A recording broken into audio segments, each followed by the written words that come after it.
जलधारा विकास संस्थान द्वारा वन विभाग और नगर विकास न्यास के तत्वावधान में माणिक्यलाल वर्मा राजकीय महाविद्यालय के प्राणी शास्त्र विभाग की सहभागिता से नितिन स्पिनर्स के प्रायोजन में नेहरू उद्यान स्थित तलाई में पक्षी दर्शन कार्यक्रम आयोजित हुआ। संस्थान के सचिव बालकृष्ण शर्मा ने बताया कि प्रवासी पक्षियों को निहारने के लिए दूर दराज से पक्षी प्रेमी पहुंचे। पक्षी प्रेमियों ने बायनाकुलर की मदद से पक्षी का अवलोकन किया। संस्थान अध्यक्ष महेश नववाल ने बताया कि नेहरू तलाई में पक्षी अवलोकन के दौरान lesser whistling duck, knob billed duck, northern shoveler, Eurasian moorhen, Eurasian coot, grey headed swamphen, white headed water hen, गंजपाव, रफ, जांगिल, पनकुआ, करीछा, बगुआ, पॉन्ड हेरोन, बगुला, black crowned, night heron, glossy, ibis, शिकरा, धनेश, किलकिला सहित कई प्रजातियों के पक्षियों की उपस्थिति दर्ज की गई। उन्होंने बताया कि माणिक्यलाल वर्मा राजकीय महाविद्यालय का विज्ञान संकाय पहले बैच का मैं पहला छात्र रहा हूं।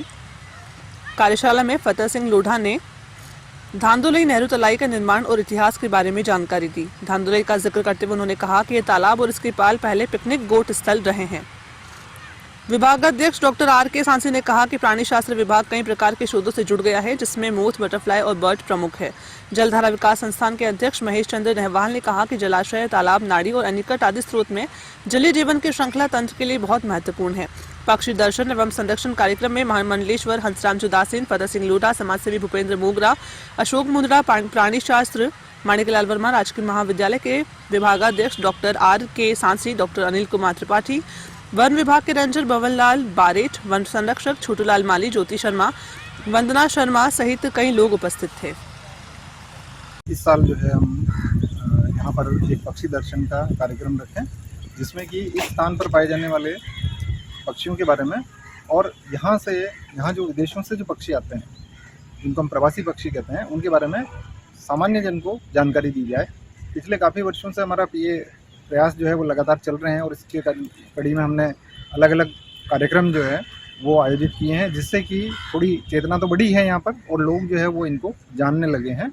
अब ज़रूरत हमें इस बात की है कि हम ऐसे स्थलों का संरक्षण किस प्रकार से कर सकें।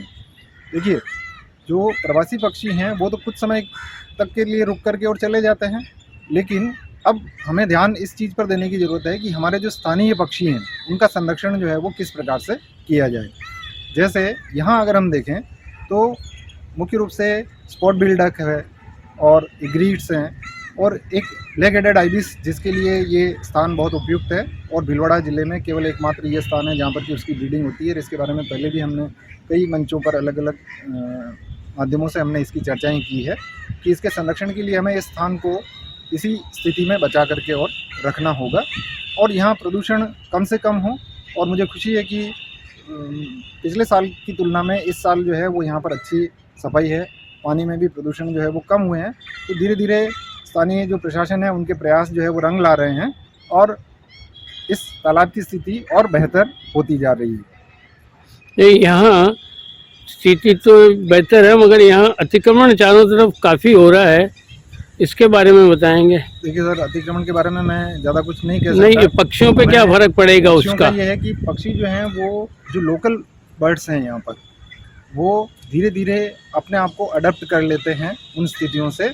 लेकिन हाँ, ये ज़रूर है कि थोड़ा सा उनका व्यवहार जो है वो परिवर्तित होता जाता है उससे, और ये उनके लिए बहुत नुकसान करता है। कैसे कि यहाँ पर ह्यूमन प्रेजेंस के लिए ये जो बर्ड्स हैं वो अडप्ट हो चुके हैं, अपने आप को अनुकूल कर चुके हैं कि अगर आप किसी ऐसी जगह पर जाएं जो कि आइसोलेटेड प्लेस है तो ये इतना पास हमारे को नहीं आने देते हैं, उसके पहले ही ये उड़ जाते हैं।